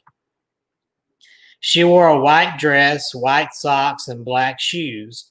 Her hair was long and black, and she was holding a doll in her arms. The doll had a white dress and a long black hair as well. In fact, it looked almost exactly like a miniature version of the girl. Every day on my way home from school, I saw the little girl. She was always sitting there outside her house, cradling the doll in her arms and watching me as I passed by. There was something about the way she stared at me and the cold, dark look in her eyes that really unnerved me. At night, I couldn't sleep. I was plagued by very strange dreams and woke up in a cold sweat. I can only vaguely remember the dreams, but they all involved the girl with the doll. This went on night after night, and the lack of sleep left me exhausted. There was an old lady who lived next door, and she was very inquisitive. She was one of those old women who knows everything about everyone. She was always eavesdropping and sticking her nose into other people's business. One day as I was walking to school, she grabbed me by the arm, and in a hushed voice, she said she had something to tell me. She wanted to talk about the family who moved into the house at the end of the street. You don't want to mess with them, she told me. They're not good people. I've heard that they're always on the move and never stay anywhere for long. And that daughter of theirs, did you know that she's adopted? She's not right in the head either. I've heard rumors that she's the offspring of the devil, and that doll she carries around is not a doll, but a demon made in her image. I just rolled my eyes and walked away, dismissing it as the idle gossip of a crazy old lady. But oh, how silly I was. How I wish I had listened to the warnings of that crazy old woman. A few days later, there was a knock on our front door. When I answered it, a young woman was standing there. She was the mother of the little girl with the doll. Hello, she said. I'm your neighbor, and I'd like to ask you for a favor. Sure, I said. What is it? Something unexpectedly came up, she said. I have to go on an errand, and my husband doesn't get home from work until later. I'll only be gone for a few hours, but I need someone to look after my daughter while I'm away. I know it's short notice, but would you take care of her? Of course, I said. What's your daughter's name? Lisa, the mother replied. We need to leave now, so if you don't mind. I followed the woman to her house, and I waited while she rushed upstairs. When she returned, she was leading the little girl by the hand. As soon as I saw her, I was taken aback. There was something wrong with her. Her eyes were completely black, like the eyes of a shark, and she was still clutching that wretched doll in her arms.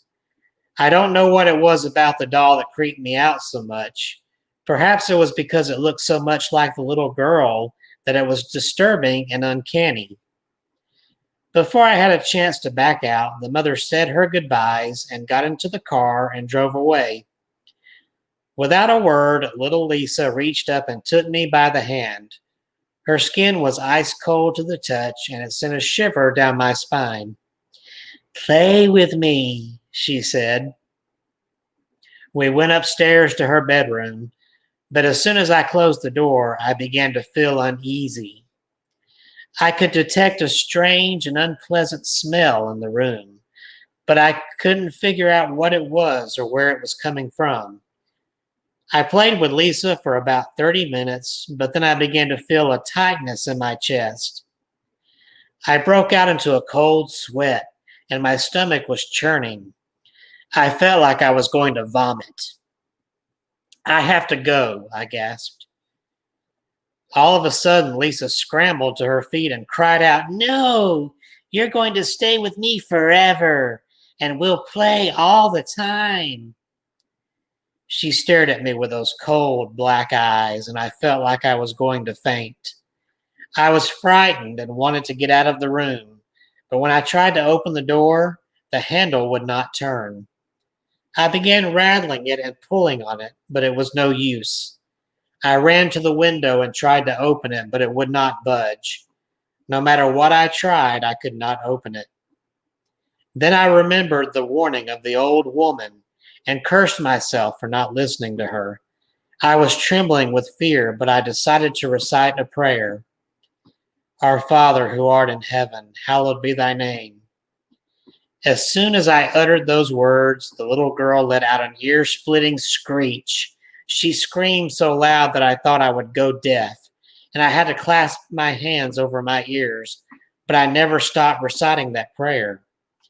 "Thy kingdom come, thy will be done, on earth as it is in heaven." The girl dropped the doll and it fell to the floor. All of a sudden, it came to life and came at me, gnashing its teeth and scratching with its clawed hands like a feral animal. I tried to kick it away, but it jumped at my neck and tried to tear out my throat. I fell backwards on the bed, desperately trying to fight the doll off. It was a terrible struggle. The doll was thrashing back and forth, scraping me and tearing at my clothes. Every time it got its hands around my neck, it started to throttle me. Eventually, I got the upper hand.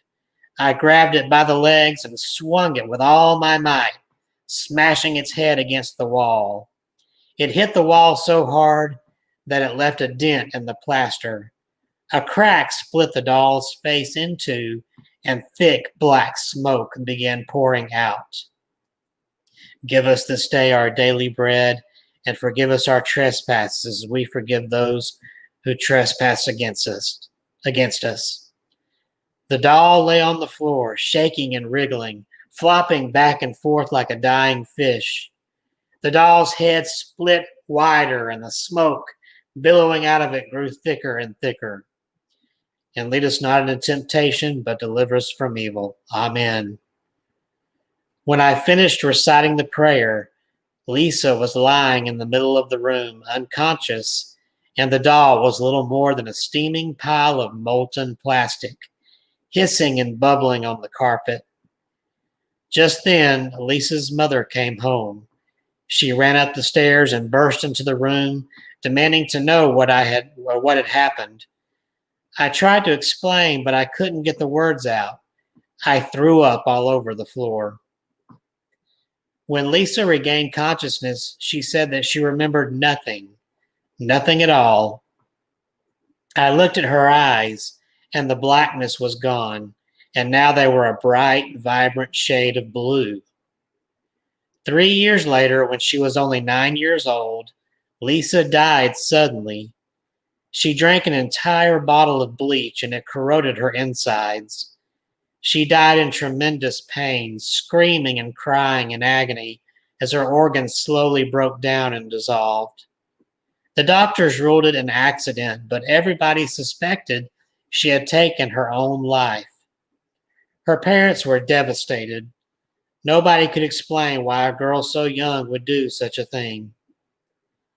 A week after the funeral, her mother and father moved out of the house.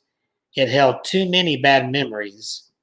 As they were going through Lisa's bedroom and packing up her belongings, they found something glued to the back of the mirror. It was a photo of Lisa and the doll. On the other side, written in a childish scrawl, was a message. She has returned to us. For those who answer our call will be damned forever. And that is the of the girl and the doll. Ooh, booga, booga, booga. Ooh. Okay, come on. Trying to get that. Oh, Jay, you got yourself muted there.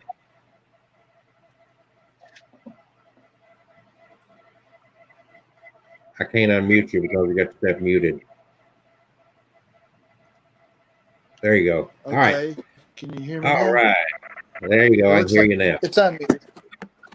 Okay, so you go up toward where those guys live, and there's a place called Flatwoods. Are you familiar with Flatwoods, Jay? I have heard of it. I don't It's know up too by- much about it, but I've heard of it. Okay, it's It's up in by Gadsden. Steele, Alabama. You know where Steele is.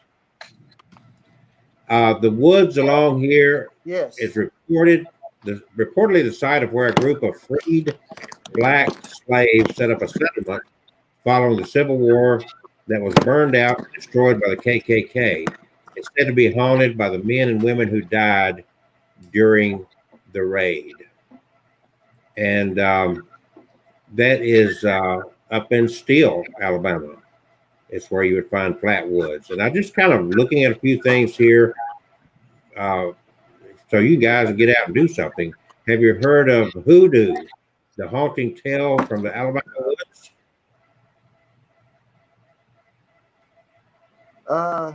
What was the name of it again? I'm having a little trouble with the mic. It's breaking up. It's called Hoodoo. Mm. Hoodoo. Voodoo. And I can't find it.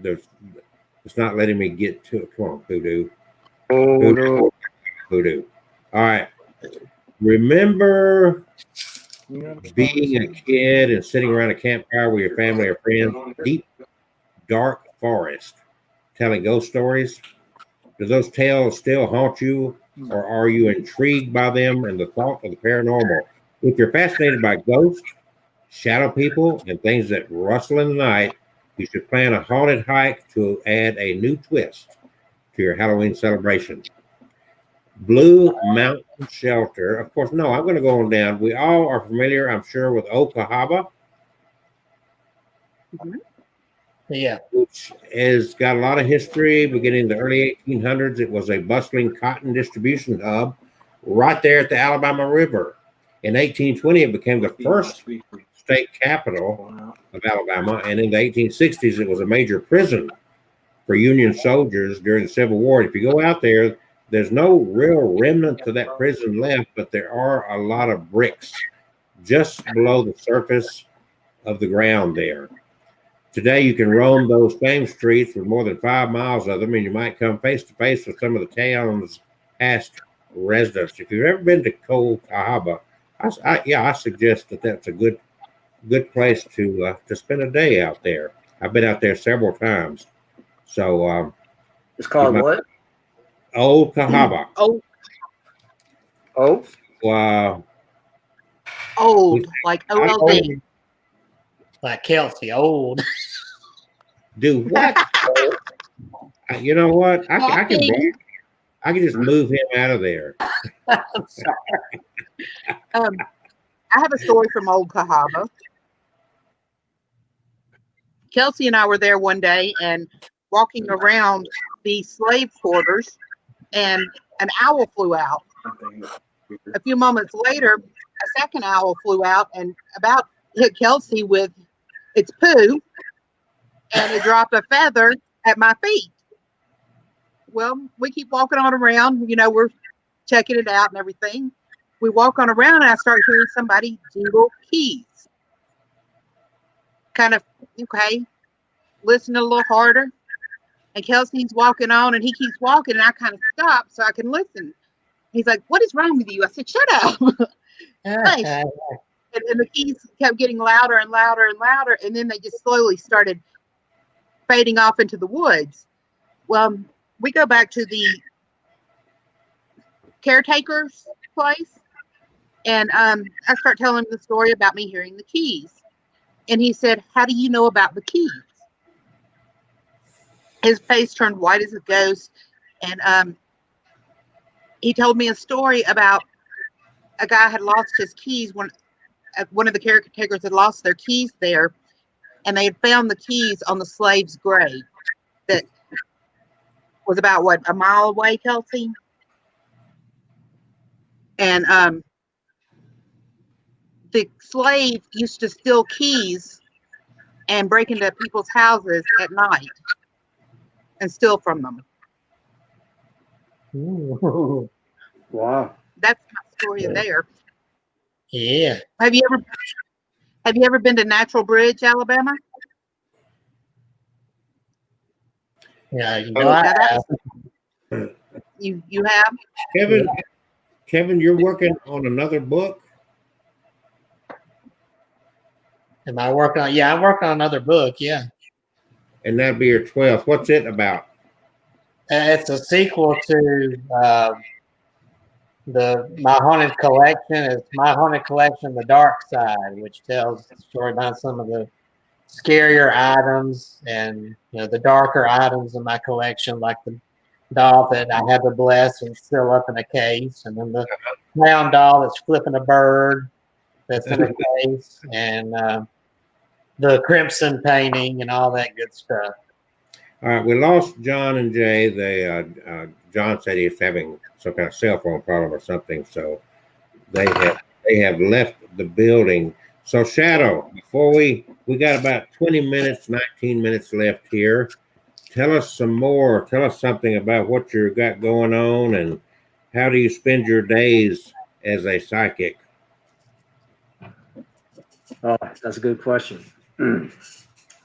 Well, first of all, I try not to get smart with people if they try not to get smart with me. First of all, you know how clients are, they get irritated because a certain way and try to take it out on you, so you try to do back to them kind of thing.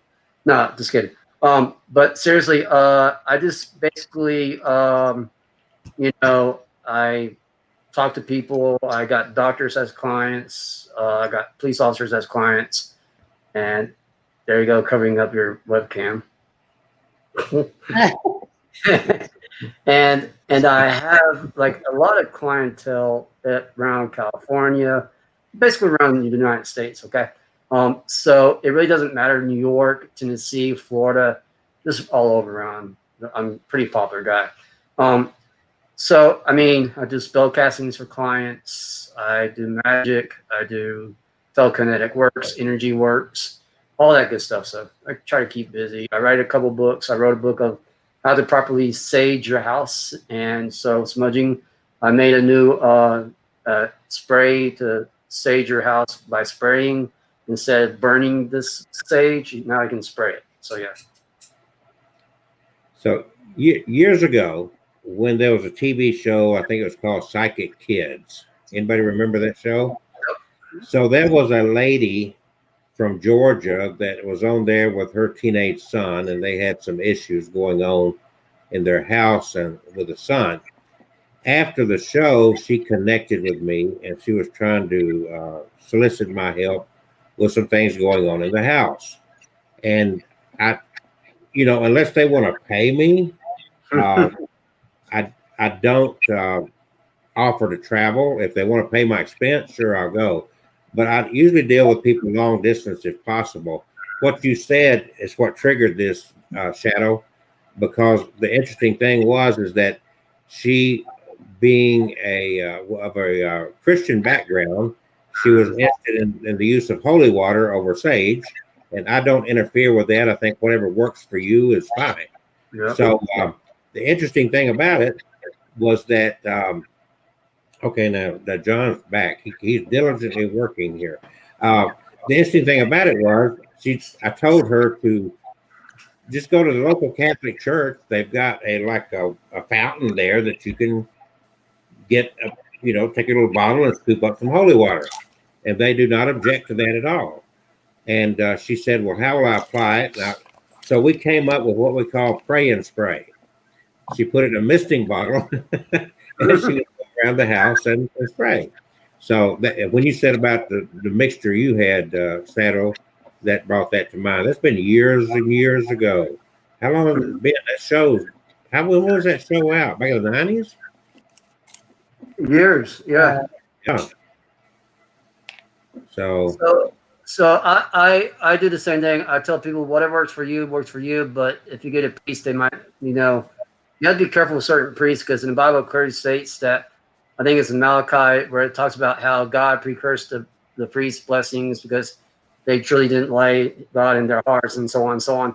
So my thing is that when you do get holy water from church or whatever, how do you know what the person's true intent was that day when they were blessing the holy water? Did they have a good day, or did they have a really bad day and that energy is on top of that? I usually get my clients too, like especially when they're way out in California, Tennessee, I teach them to make their own holy water or war water over the phone, because I want their energy to be in place on that, because it'd be more personal instead of going to some Catholic church, because you don't know if the priest washed his hands after touching it or something. You know what I'm saying? Because you got to be careful with their energy. And that's what I teach people, because you have to make your own stuff in order to make it work. And that's what I studied Shadow, the Roman ritual, and I was very involved in that for a long time. And they're not quite honest with the public about how they make holy water. Uh-huh. Would you like to know the real way they do it? Sure. Enlighten me. They boil the hell out of it. Okay. That's why it feels so murky, right? Yeah. So, because there's a lot of ways you can make war water, holy water. You get sea salt. You can get sea salt. You can get water from the grave. Yes, absolutely. Even in minor exorcisms, you Yes. don't just use holy water; you use salt as well. Yes. And the old wise tales is that you would leave salt like in your doorway and so forth. Yeah, and so with war water, what I do with war water, I go from the graveyard, and if I can get water from their fountain, which sometimes they might have running, I would just get a bottle and I would wait, and I get it, and then I go home. I would put the nails in it, then I put salt in it. There's a lot of things I would do to make the war water be more powerful.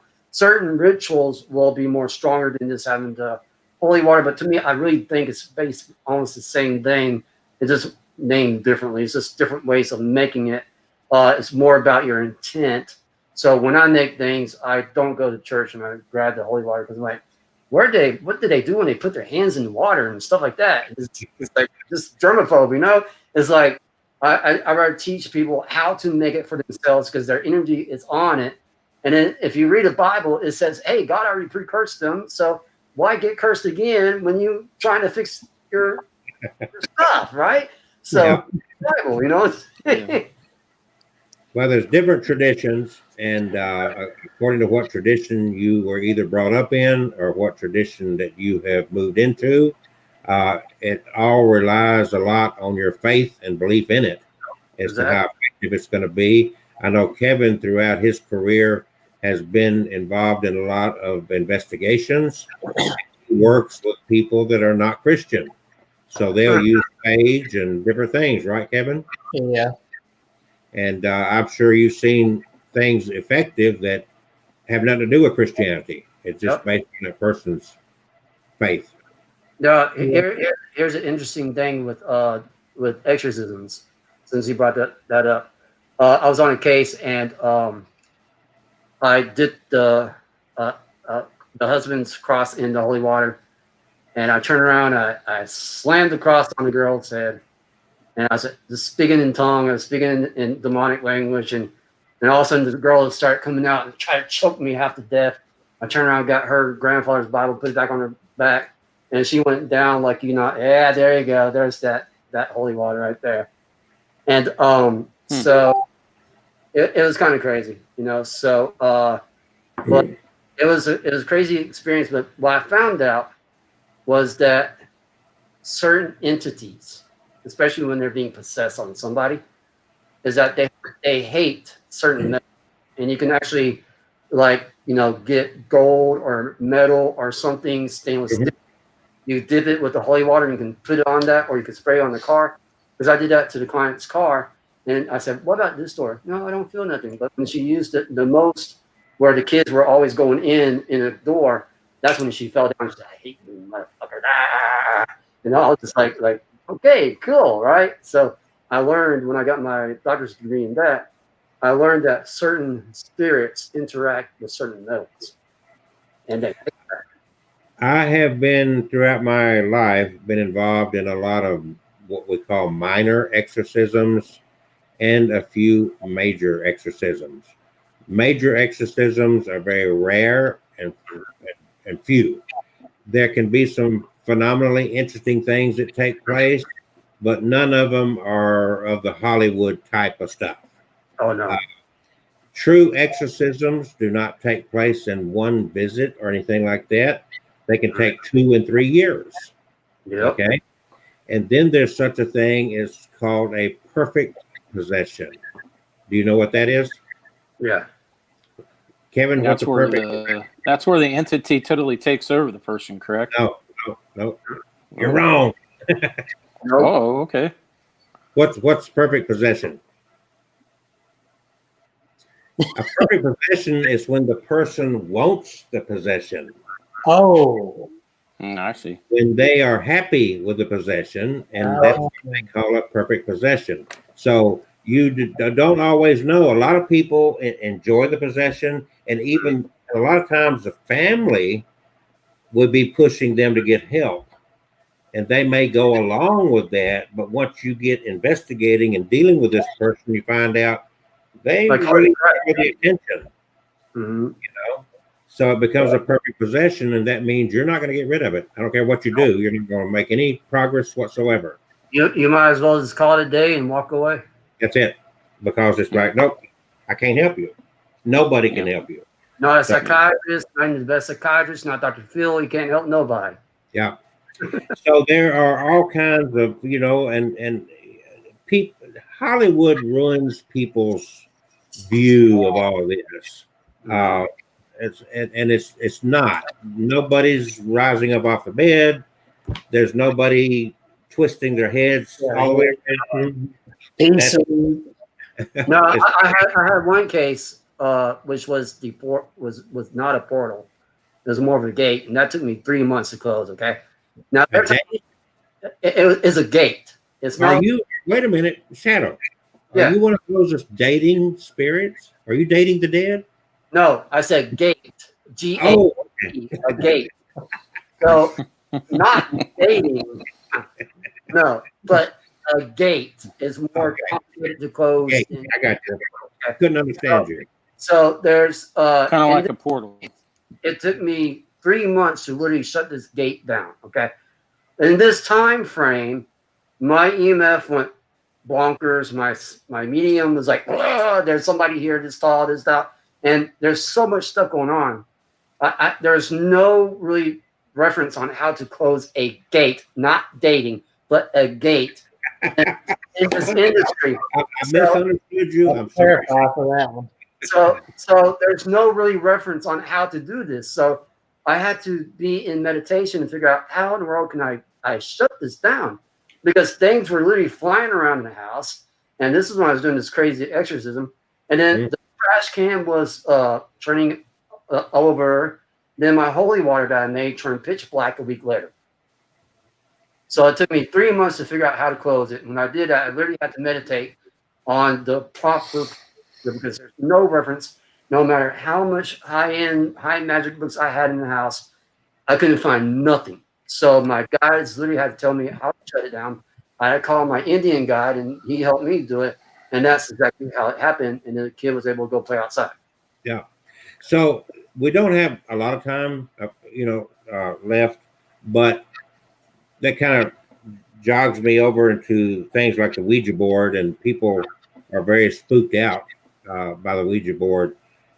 I've dealt with this for longer than some of you guys have been alive, and as you can tell, right? Bottom line is that this is the portal. This is the main portal for any negative stuff. You can take that ink pen right there and use it as a tool, just like you can use the spirit box or EVPs or any other tool. You can use a pendulum. All these are just tools that have no power. The only power any of this has is the power that you give to it. Okay? Yep. Otherwise, it's just cardboard, plastic, metal. It's nothing. But if you empower it, then you can give it so much power that it can take over. Okay? Just like telekinesis. That's it. So, Kevin is a little bit shy of the Ouija board. Is that right, Kevin? Yeah, well, I've heard too many scary stories about them, about people who have used them and gotten attacked. And my argument with Kevin is he's doing the exact same thing when he's trying to talk using a tape recorder or EVP or spirit box. He's opening up the same doors. well, I hadn't heard of anyone getting attacked by a spirit box, but I've heard a lot of. The spirit. Yeah, you like movies too much. Yeah, but actually, Kelsey, like before, I had a house that my cousin lived in, and they messed with the Ouija boards. And we moved in, and nothing happened for the longest time. Yeah. But then within a year, the house just went crazy. And it changed my attitude. I was more disrespectful to my mom. I don't know. A lot of people say, some people can be oppressed by entities. I call it an entity. I'm not calling it a devil. I'm not calling it an angel. But that house that I lived in was off the charts because it went off the past of the ghost that lived in my house. But go ahead. I've owned Ouija boards all my life. I've got pendulums. I got tarot cards. I've got all this stuff. That's what's wrong with them. Hey! Tarot cards are great. Wait. Speaking of tarot. Wait a minute, Kevin. You've got a message here. Carl, hang in there, Kevin. Not a what? Was that coming cool. today? Oh, okay. Tentacles. Yes. That would be a subject we could talk about all night long. My name is Kelsey. That's Kevin Kane over there. That is Shadow in the mask over there. I'd make a bad weatherman because I can't get my pointing right on the screens. Right below me is John Worley. Yep. We all have an interest in things that go bump in the night and some things that go bump in the woods and all the above. Yeah. And that's what we talk about every Tuesday night right here on this live stream. And we put it out there everywhere. I'm live streaming on both YouTube and on Facebook, Abnormal Alabama. And then these guys spread it all over from there. So it kind of goes around. Kevin's, of course, our website is abnormalalabama.com. As far as my book's concerned, that I talked about some tonight, you can learn more about it at datingthedead.com. Then, Mr. Kane, this way. Hey.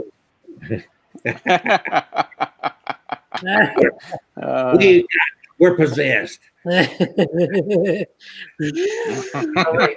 Thanks, Kevin. Thank you. All right, Kevin. tell them about your stuff. MyHauntedDolls.com. Go check it out. I have a store out there with all 11 books. Autographed picture if you want it. I don't know why you would, but go ahead and get one if you want it. Then there's a link to my YouTube. My Haunted Dolls, Kevin Kane is out there.